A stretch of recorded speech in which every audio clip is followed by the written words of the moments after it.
Dr Ian Dodds is our keynote speaker today, and let me introduce you to Ian. Ian Dodds is the 2017 Lotus Award winner for his lifelong contribution to building inclusive cultures. He has a successful record of turning around failing organisations by developing inclusive leaders right down to the front line of management, as well as driving agenda on race and equality in organisations. Before becoming a consultant, Ian was Group Head of Organisational People Development for ICI, then the largest chemical company in the world. And he's also a member of the Fine Chemicals Manufacturing Board. He is a regular speaker on international platforms and on the power of inclusion, and is featured in Who's Who, Business Leaders of the Millennium. Ian is a founder member of AdaptiveIG. Also with us are other members of AdaptiveIG this afternoon are Dr. Gary Coulton, Lee Mackay, Zarbatov, Karen Powell, Patrick Bailin, Jason Cobine, Hilary Gander, and myself, Jim Jordan. And we're delighted also that we've got Karen Jones and Karl-Heinz Erler, the UK and Europe directors of our strategic partner, Denison Europe. Our other strategic partners are Key Hubs, Three Circle Partners, and Waggle. Dr. Dodds will give us his presentation on the power of application of inclusive leadership and address your questions. The other members of AdaptiveIG will then take submitted questions in their area of expertise. So with no more ado, it's my pleasure to introduce you to Mr. Ian Dodds. So over to you, Ian. Thank you, Jim. Good afternoon, everybody. Delivering high performance through inclusive leadership in these VUCA times. These times have been described as being VUCA. That's times of volatility, uncertainty, complexity, and ambiguity. In these conditions, Professor Boris Groysberg from Harvard has stated that today's leaders achieve far more engagement and credibility when they take part in genuine conversation with the people who work for and with them. A conversation is a frank exchange of ideas and information with an implicit or explicit agenda. This requires inclusive leadership to drive high performance. So what we'll discuss in this presentation is how do diversity and inclusion contribute to success? What's involved in leading inclusively and delivering high performance through inclusive leadership? So how did it all begin for me? Well, it was some 40 years ago. As a young man, I was made HR director of a large chemicals factory in the north of England. It was an ICI factory, then the largest chemical group in the world. And this factory had low productivity, awful employee relations, and it was in danger of closing. And yet it was a major employer in Huddersfield, and it had been like that for decades. Anyway, I did what my predecessors had done initially. I worked with the managers to try and change things. We made a bit of progress, but not much. Then one evening I was driving home and I'd had a particularly gruesome day. And I was thinking, you know, when my mum and dad came home from work, they often used to spend time saying, if only our managers would do this, and if only our managers would do that. And I thought to myself, my goodness, there must be a couple of thousand people going home from this factory and saying something like that to their friends and family. And so the next morning I went into the factory director's office and I said, Bill, what we need to do here is we need to engage the whole of the workforce on the factory in making this the best factory in ICI. We talked about it for a while and then he said, we'll go for that. And he said, you will have to show us how to do it. And so as young HR director, I had to seek guidance on best practices to do this. And one of the people who helped me was Professor Dick Beckard, who is one of the most eminent behavioral change scientists that's ever existed. And initially, I got the leadership team to agree a vision of success for the factory in 5 years' time and to communicate it across the factory and for each team to actually give feedback on what will help and hinder the factory deliver this vision. Then I got, I collated all the feedback, and with the leadership team, developed a strategy for delivering the vision. We had task forces led by high potential young managers and involving frontline employees to address some of the improvement priorities. And one of the things which I did was I trained all the managers to be active listeners, by being interactive, effective. I trained them in how to empower people, and I trained them in how to help people identify their talents and develop them. And these were managers right down from the factory directorate right down to the frontline managers. And the other thing I did is I worked with the management team to help them identify the behaviors they needed to role model to drive the behavioral change. And I gave them feedback and coaching on how to do that. 5 years later, as John Harvey Jones, who some of you might have seen on the Troubleshooters, came to the factory. He was then the chairman of ICI, to congratulate it on becoming one of the best in the group. And it's still there to this very day, not as ICI, but as Syngenta, but giving lots of employment in Huddersfield. So how do diversity and inclusion contribute to success? Well, first of all, let's have a look at diversity. I define it rather differently to what most people do, because I also put the emphasis on similarities as well as differences. And the reason for that is we have more in common that's similar than differences, and we can build on the similarities to bridge the differences. Now, inclusion is about developing a culture where each person feels valued and respected. They feel that their ideas and opinions are listened to and heard, and what's more, they're helped to perform to their full potential. It's not something that happens overnight. It takes sustained and long-term strategic effort, as we shall see. And it's happening when diversity of thought is embraced in finding the best ways to serve clients, customers, and service users. And this is the layers of diversity diagram. And most people think that diversity is only about the factors in the primary layer here, but it isn't at all. Personality plays a part. Someone who is introvert is likely to see the world differently to someone who is an extrovert. Lifestyle factors play a part. Where you were born, whether you're married, whether you're a parent, even hobbies. I'm not a stamp collector, but I imagine it's a lonesome activity. And so a stamp collector might see the world differently to people who play team games. And also what sort of your work and organizational experience. And we all know that sales people tend to see the world differently to accountants. And all these elements make up diversity of thought and the impact on how we interact with others, how we problem solve, and how we make decisions. This is called the diversity and inclusion journey. Organizations start by putting emphasis on equal opportunities so they can meet their legal responsibilities. And then on the second stage of valuing differences, they begin to say, my goodness, we've got people who are different now. We need respect at work programs, or we need dignity at work programs. Now, those first two stages are only managing risk, making sure that they don't get taken to tribunals. It's only when they begin to say, can there be an advantage from this diversity? And they realize that they need to create an inclusive work environment, one where the culture embraces differences and where they're able to draw on diversity of thought to provide responsive services, better problem solving, and get performance gains. And that's when you get the high performance. So when an organization is inclusive, it gains significant performance benefits. There's reduced recruitment costs because people enjoy working there and they don't leave. So you get a greater talent pool. You get raised employee motivation and productivity.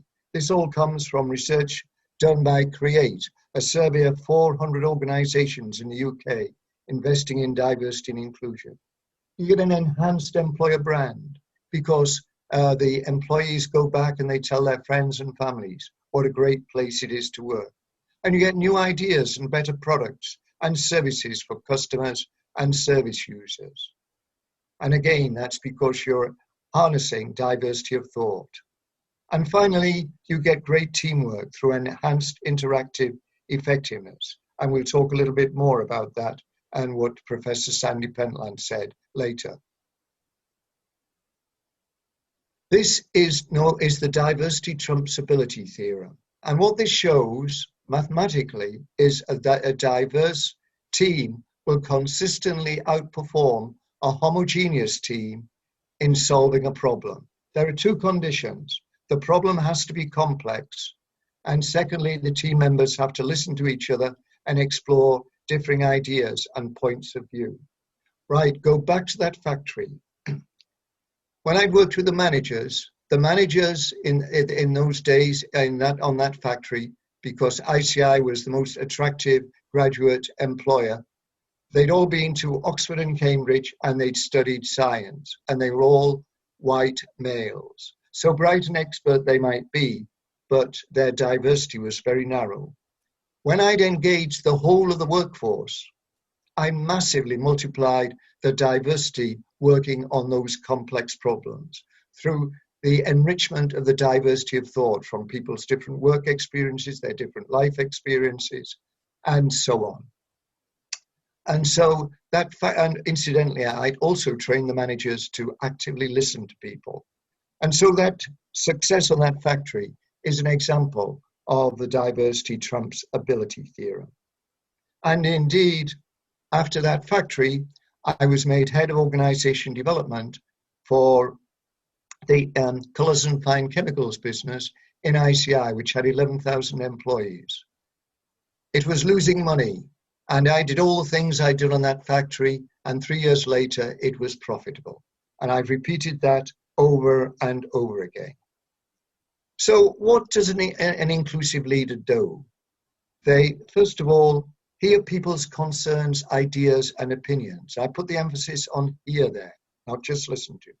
They put effort into understanding and appreciating each person's culture. They empower people to deliver a vision of future success. And then there are the development behaviors. They put effort into ensuring that people's talents are identified and help them develop those talents for performance now and for the future.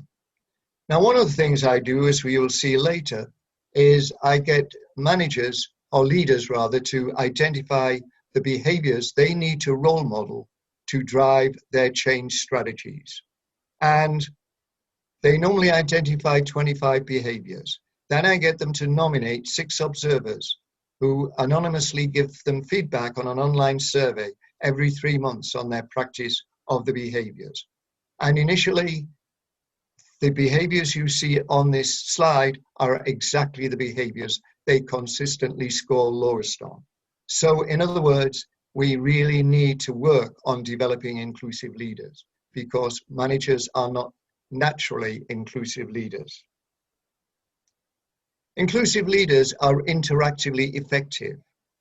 And this is my interactive effectiveness tool. And you'll see there's 2 types of behaviors. There are the telling behaviors, giving information, making content suggestions, summarizing. And then there are other seeking ones, like seeking information, seeking suggestions, checking understanding, developing suggestions, acknowledging, that's a great idea. And I can tell you feel quite excited about that. That's content and feelings.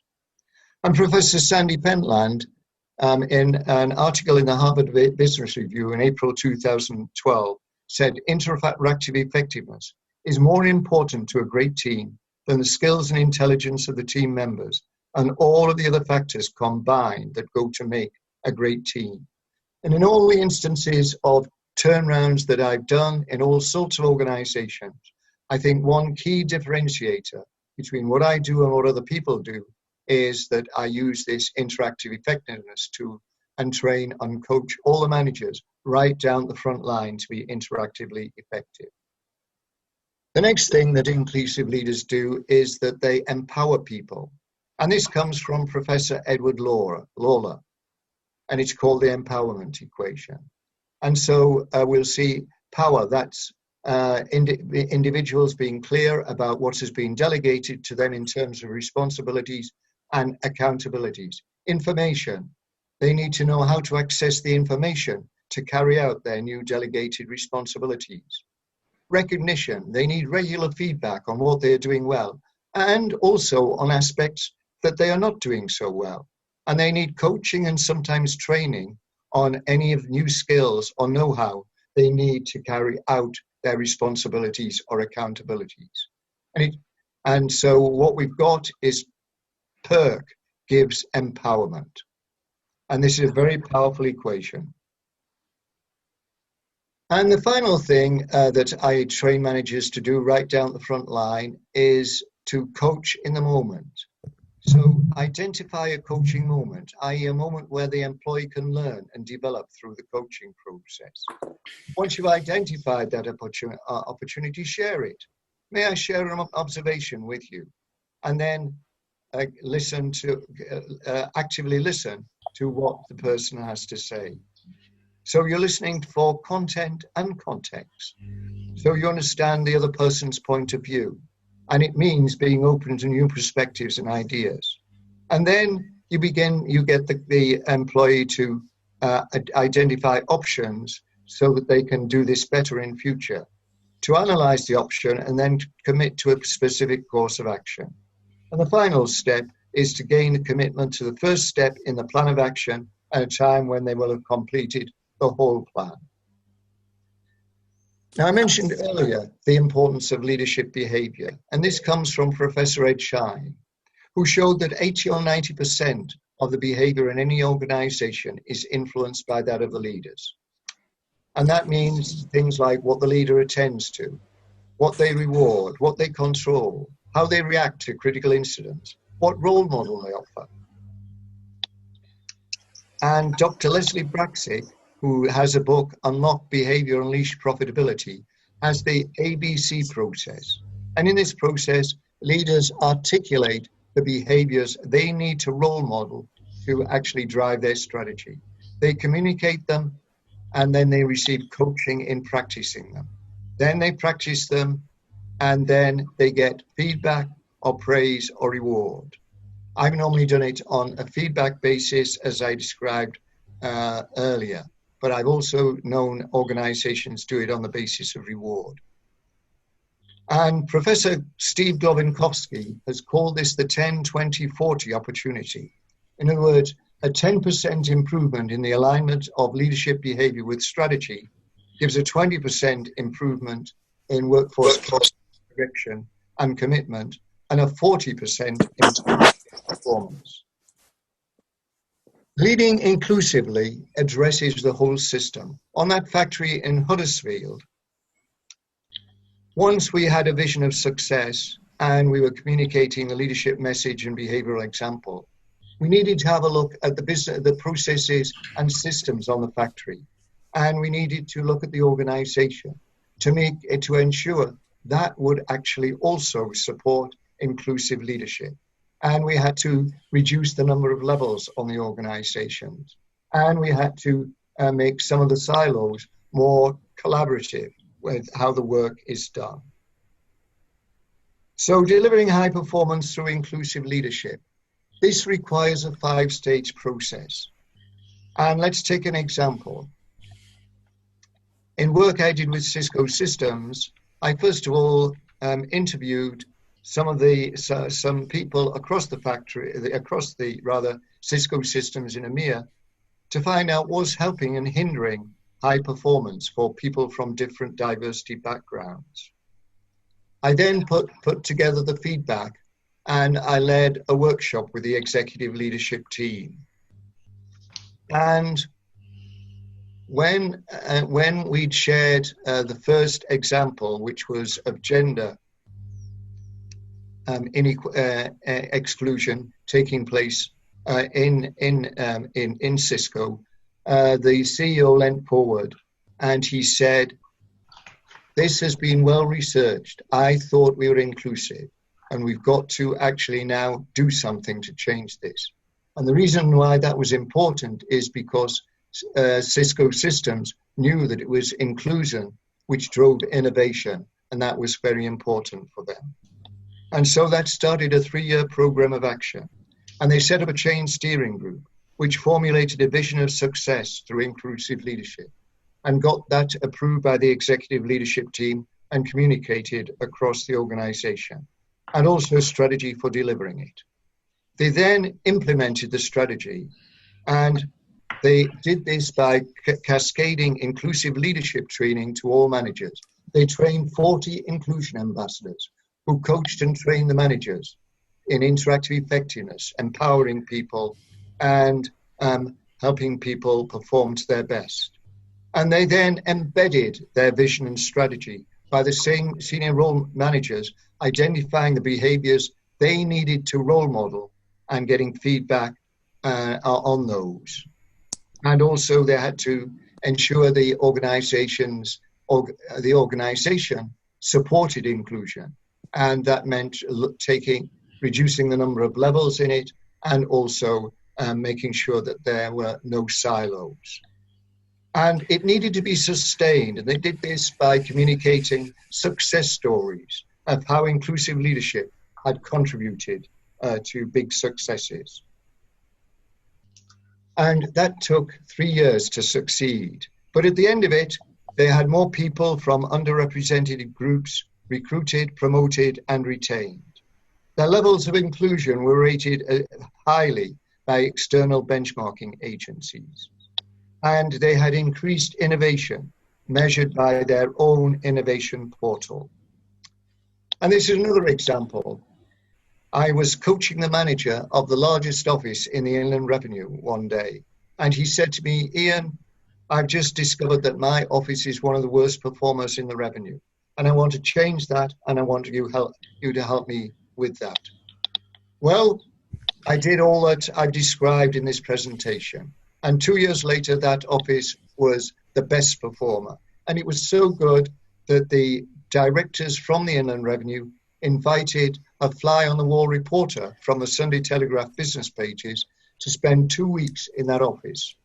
And 6 weeks later, I was rung up by a director from the Inland Revenue, and she said, "We're in the Sunday Telegraph business pages," and it was about this office. And she said, "There's a full-page article and it's absolutely glowing." And this is a quote from this article. "I don't think I ever been in an office with a stronger sense of purpose, contentment, candor, coherence, or vigor."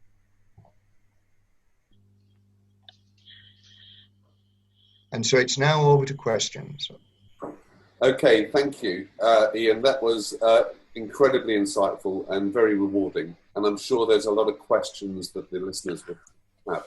Can I ask you to ask those questions by clicking on the chat function at the bottom of the screen and inputting your question, and we'll get back to you. But before we get to go to general Q&A and questions from Ian, I'd like to ask Gary Coulton, Professor Gary Coulton, to spend a couple of minutes telling us about AdaptiveIG and its mission. Gary. Thank you, Jim. Hello, everyone, and thanks for coming on the webinar today. I'll be brief. AdaptiveIG's mission is very simple. We're all dedicated to helping organizations, their leaders, and all of their staff make wiser decisions more often. And it sounds like common sense, but the product of making more wise decisions across the breadth and depth of an organization are increased revenues, stronger customer and talent engagement, and faster and more effective execution of your strategic plans. In a way, inclusive leadership is the cornerstone to creating and sustaining high-performance cultures that are home to people who can excel at what they do, no matter what the world throws at them. So essentially what we do is inspect the white space or gaps between people, between teams, and between organizations. We reveal what's blocking effective inclusive communication, and we address the causes and not just the symptoms. because having too much white space can kill organizations. That's what we're about, and we aim to make a difference in the world of business and life in general. So thank you, Jim. Let's move on to some more questions. Thanks, Gary. Jason, what questions have come in from our audience over the chat line? Well, none so far. But what I will say is I've got a couple of questions myself. So while everyone gets ready to type their questions in group chat, I'm very intrigued at all the things that the people here do. So a couple of questions I've got until others come in. First, I'd like to go back to Ian. Are you still there, Ian? Yes, I'm still there, Jason. Okay, so it's always struck me that it would be great to do this in any organisation, but when is the best time to actually introduce inclusive leadership into an organisation, and what would you say is the vital step, the vital first step in the entire process? Okay, well, thanks, Jason. Well, first of all, I would actually say that all the time is the best time, because an organisation which is inclusive is going to deliver all sorts of benefits. Not only the ones that I actually mentioned, but it also delivers gender and race equality. And those are areas where lots of organizations struggle. So my point is inclusive leadership is right down the front line. Developing inclusive leaders right down the front line is the way to deliver high performance and organizational success. And the key step is, first of all, to have a vision of success. That means delivering all your organization's deliverables by having an inclusive culture, and then a strategy for actually implementing that vision, and then training the managers to be interactively effective, to empower people, and also to help them identify their talents and develop them. Okay, Ian, thank you very much. I think a lot of businesses do know what they want, but they're just not that sure how to get there. So that clarifies that. Thank you very much. Over to Lee. Lee, I know that you're an expert in what you do in terms of wellness, but how does health and wellness fit into like a broad inclusive leadership strategy? Are there any practical benefits? Hi, Jason. Hi, everyone. Absolutely. So in these uncertain, challenging times, to prioritize well-being is going to give us the overall resilience that we need. So the ability to remain calm in really challenging circumstances. So in fitting well-being into an inclusive leadership strategy, approaching well-being with a strategic viewpoint is the way to go. So looking at well-being and offering a holistic offering. So recognizing the different needs, and then with that offering different initiatives. So factoring in mental, emotional, physical, even financial well-being. And then from a leader's point of view, their role is really to inspire and motivate those employees to role model the well-being behaviors and to be mindful of the employee difference. Thank you, Lee. I think I can speak for a lot of us when I say financial well-being hasn't been the top priority of a lot of organisations when looking after their people. Over to Mike now. So Mike has asked, what are the main challenges to getting managers in an organisation to embrace inclusive leadership, and how do you surmount them? And I think Ian would probably be the best person to answer that. So Ian, is that one that you can take for us? Yeah, sure. The main challenge is, generally speaking, that organizations, particularly in Northern Europe and North America, tend to be led by white men. And because they don't themselves experience any exclusion, they believe their organizations are inclusive. And I learned that quite a long time ago when I'd done a diagnostic for Goldman Sachs. And I was presenting to their Global Inclusion Task Force in New York. And when I finished, there was a deathly hush.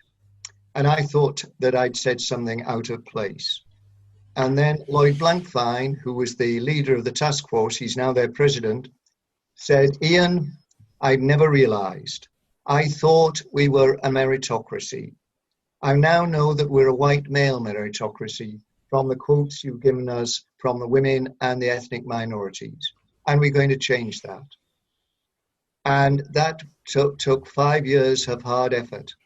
And 5 years later, I did another diagnostic and I couldn't believe the progress that they had made. And if I'd not had those quotes in, I'll guarantee that Lloyd would have said at the end of my presentation, "Thanks very much, Ian, that was very interesting." And it's the quotes that create an emotional impact, and an emotional impact creates the will to act. And I've experienced that many, many times.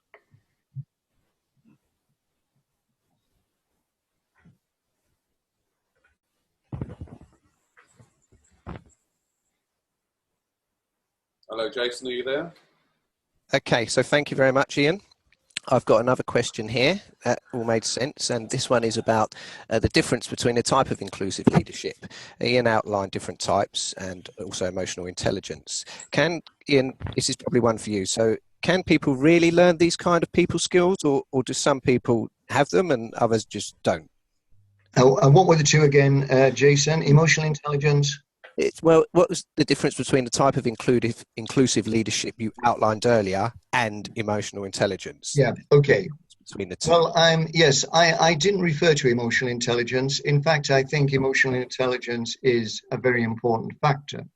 And of course, it comes from Professor Daniel Goleman.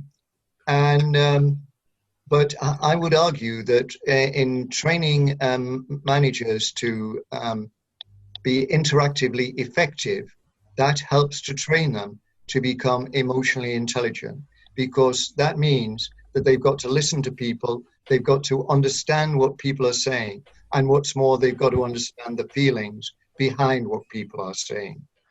So I think emotional intelligence is very important for inclusive leaders, but I think it's covered by the training we do on interactive effectiveness.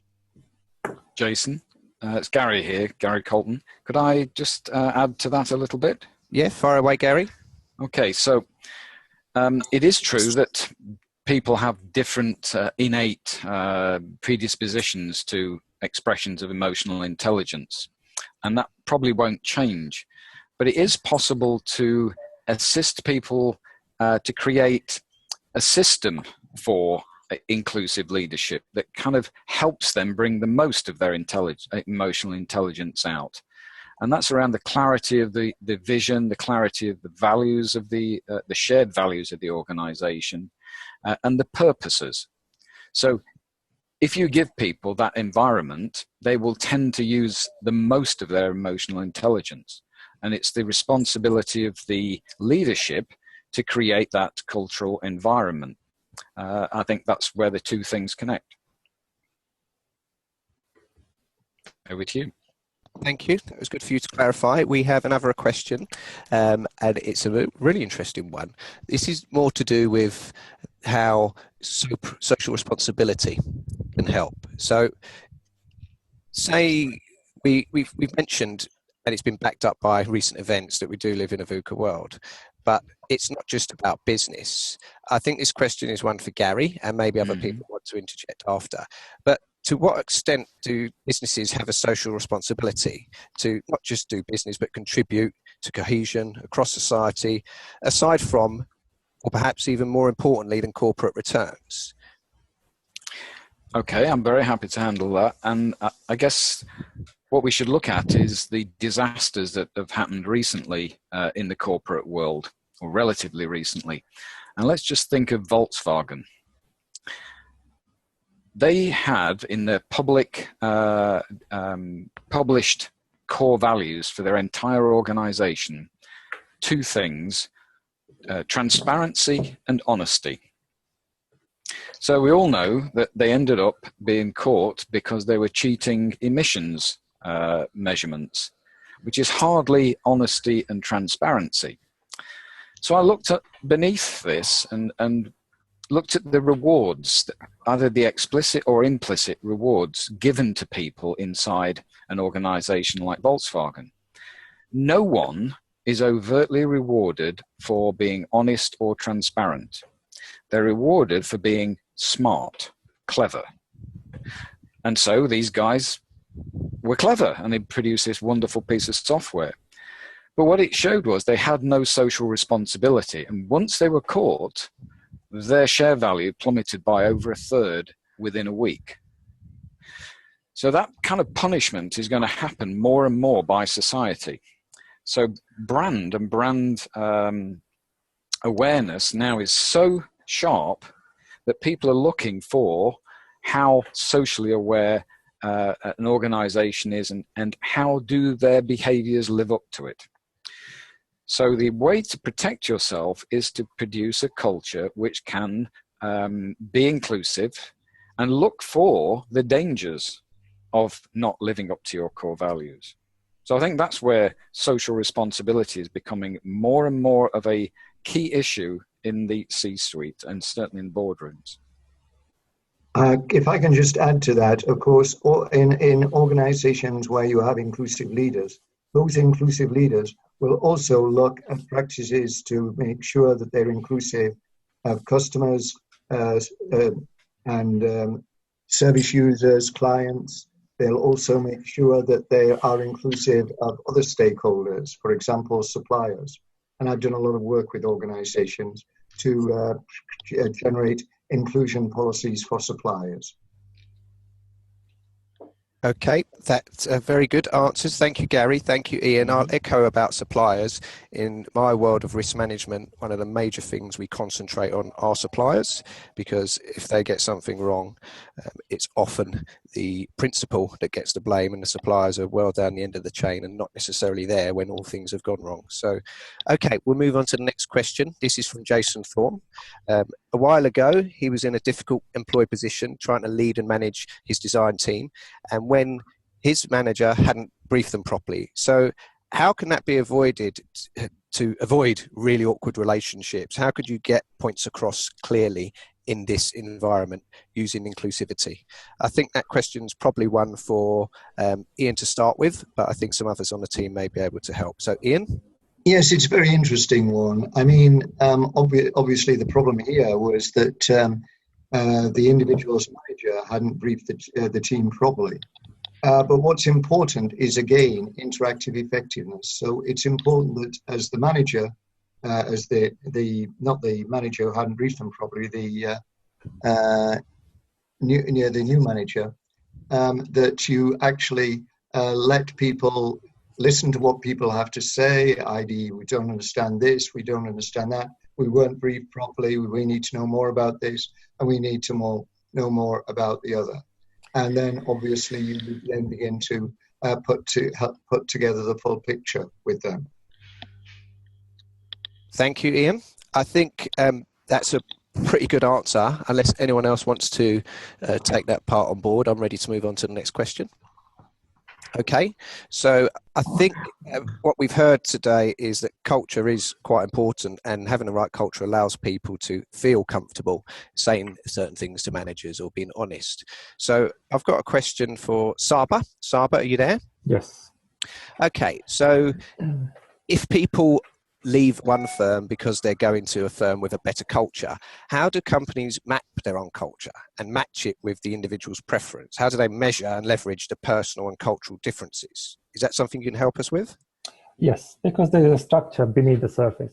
We keep talking about VUCA environment, but how is that created? By people.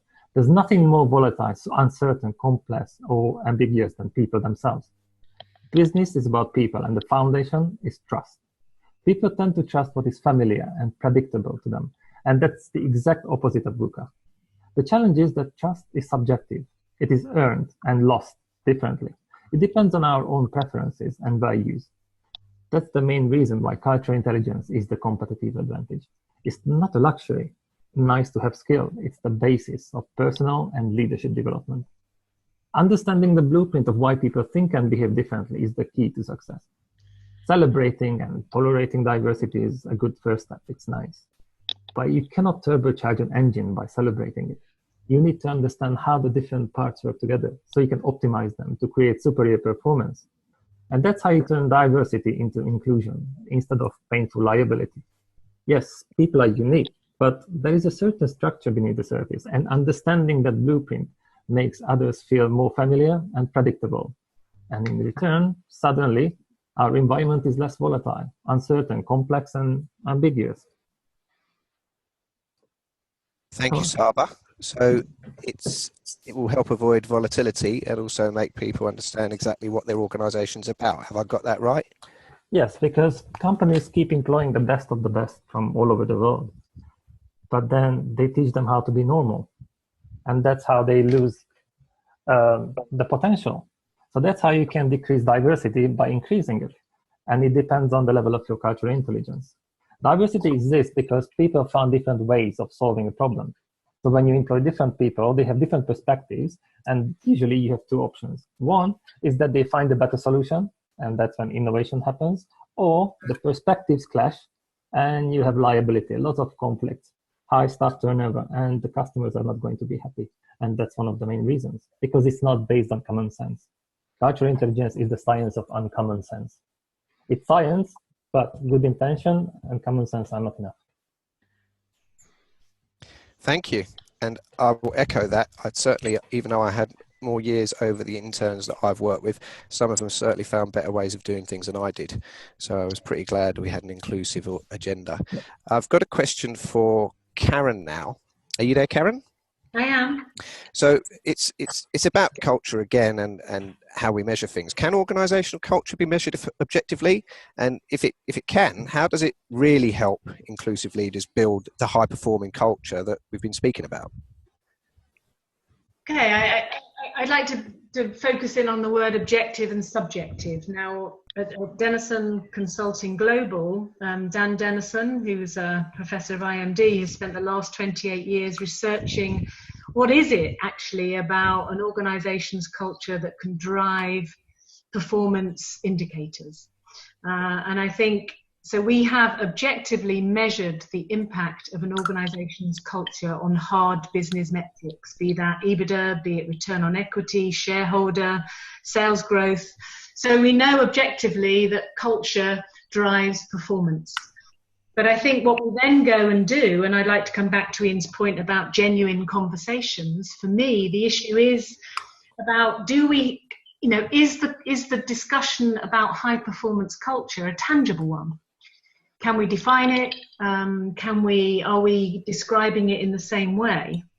And I think then it's the issue of saying, okay, what are the beliefs and assumptions that every single person in this company holds about what it means to work here?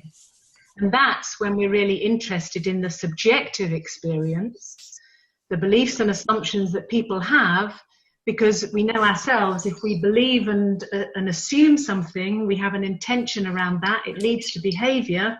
The behavior creates a perception, and that drives a climate of where we work. So yes, we do believe we can objectively measure the impact of culture on business performance, but what's really important is to have a systematic framework to capture that genuine conversation that needs to occur if everybody is truly going to understand their contribution to it. That's brilliant, Karen. I think it has to be objective, otherwise people won't want to get involved. So thank you very much for that. Patrick, I haven't asked you anything yet today. We've been speaking about some of the high-profile corporate disasters today, and I think we're all aware of Volkswagen, and personally I'm fully aware of TalkTalk and how they let things get out of hand. How do you see the relationship between corporate values and inclusive leadership? Well, thanks, Jason. And actually, to echo some of the points already made, the really crucial thing here is that people in the organization recognize that the things that they really care about are the things that the organization is talking about and thinking about. One of the measures in Denison's organizational survey, actually see their leaders doing. So what do I mean by that? Let me give as an example the merger a few years ago, or the acquisition a few years ago, of Ben & Jerry's, a very heart on its sleeve business with very distinctive values, by Unilever. A lot of eyebrows raised at that time. How on earth is this mega organization going to fit with this very spiky spiky business that is acquired. Actually, what Unilever would say about that is that they learned from how Ben & Jerry's handled values in their organization. They had some really useful lessons in terms of how they talked and acted on values within their overall business. They described it as a bit of a Kickstarter for sustainability. It started with listening. It started with recognizing there was really a conversation going on there, that this wasn't tokenistic, that if people had things they cared about and were being heard, echoing what Ian said in his talk, then there were things that needed to be done. There was behavior that needed to change. And the result of that, recently Jerry of Ben & Jerry's was interviewed, and he said, this was more of a success than anybody ever dreamed it was possible. So seeing people act on the values that people in organizations care about, not talking about the bland same again values statements that every company has up in its reception. That's the start point. And then working with leaders to bring those to life, to make sure those have meaning for those teams, and the teams really reflect their own values in that. Those are the crucial things. Thank you, Patrick. That's very clear. And again, we're talking about involving everyone. And I'm going to go to Gary now, because earlier Gary mentioned making wiser decisions. So how does that happen, making wiser decisions more often? Everyone wants to improve things. They want to go faster, stronger. But how do they make sure it happens? Okay, thanks for asking that. I saw the question before today. It's very helpful. Wise decisions. We all make them, and we all make dumb decisions. The question is, can we increase the likelihood that in any situation we make a slightly wiser decision? And the more wise decisions we make, especially in comparison to competitors, add up together. And if you have an inclusive leadership driving an inclusive culture, this allows people at all levels to make wiser decisions. And wise decisions, it turns out from all the research, are based on having the very, very best information available. Now, that's not just big data. It's the information and insight from all those people who are feeding in to you as the decision maker. And it brings us back to emotional intelligence and values. If we are clear about what our own values are and our own purpose, and how that aligns with the values and purpose of the organization we work in, we tend to be far more creative and also far more analytical and objective. It seems crazy paradox, but we are. That allows us to engage in new adaptive thinking and adaptive behavior. And if we have strong purpose, we tend to then have more motivation and courage to take a decision and see the results of it without being judgmental. And when we use all those three types of intelligence together, we call it adaptive intelligence in this group, or wisdom. So it's purpose, emotional intelligence, intellectual intelligence, working on the problem to bring up a novel solution, and then the guts of the organization to bring that into the real world and adapt to the way the world likes or dislikes it. And that's how you make more wise decisions. Thank you very much, Gary. Okay, we're coming towards the end, and I have a question, but I'm not sure who would like to field it. So in my 29 odd years working with businesses and charities and organizations of different shapes and sizes, one thing that's always struck me is the amount of them that have a defensive nature. So you try and tell them about something that's going wrong, and they don't necessarily want to hear it, and therefore they can't improve. So I'm going to start with Ian. Ian, do you think that the culture of saying there's nothing wrong and just defending themselves does actually restrict companies that could be doing so much better? And not just companies, just organizations, just by listening to feedback from all sections. I think we've agreed it is, but can you help us on that? Yeah, absolutely. I mean, that's why training managers right down the front line to be interactively effective. And that means that they're not defensive. When someone says, look, there's a problem with such and such, they begin to ask questions, go, okay, tell me more about that. What do you think's causing it, etc., etc. And it's most important, as I think Gary was saying earlier, that this is, how organizations really understand and are able to move forward. Thank you, Ian. I appreciate that. Gary, are you ready for us now? Yes, I think we've covered all the questions that are relevant for this webinar. It's the first of many, I'm sure. Jim, would you like to take over again? Yeah, well, thank you, Jason, and everybody for your contribution, and thank you very much for your questions. Just to finish off, I'm going to hand you back to Gary, just sort of, he's got some interesting things to tell you, and we'll, over to you, Gary. Thank you very much, Jim. So, you've heard how Ian's introduction of inclusive leadership has turned companies and departments around. Now, I'd like to ask yourself, what is the one thing I would like to change in my organization to take advantage of an inclusive culture? Because at the end of this webinar, we have investigated the power of inclusive culture, the positive benefits, not just the intangible human benefits, but the tangible business benefits. And we'd like you to ponder on that and keep the conversation going with us. We also have a special offer for people on today's webinar, and we call it our Strategic Inclusive Leadership Assessment, or SILA.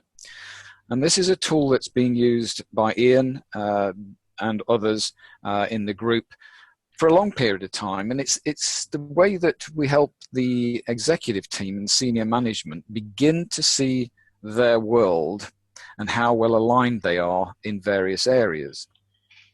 So that's something we will follow up with. If you want to contact us, if I can share my screen, you should be able to see now how to contact us. You can email me at AdaptiveIG at adaptiveintelligence.co.uk, and our website is www.adaptiveintelligence.co.uk. We'd like your insight, your comments. And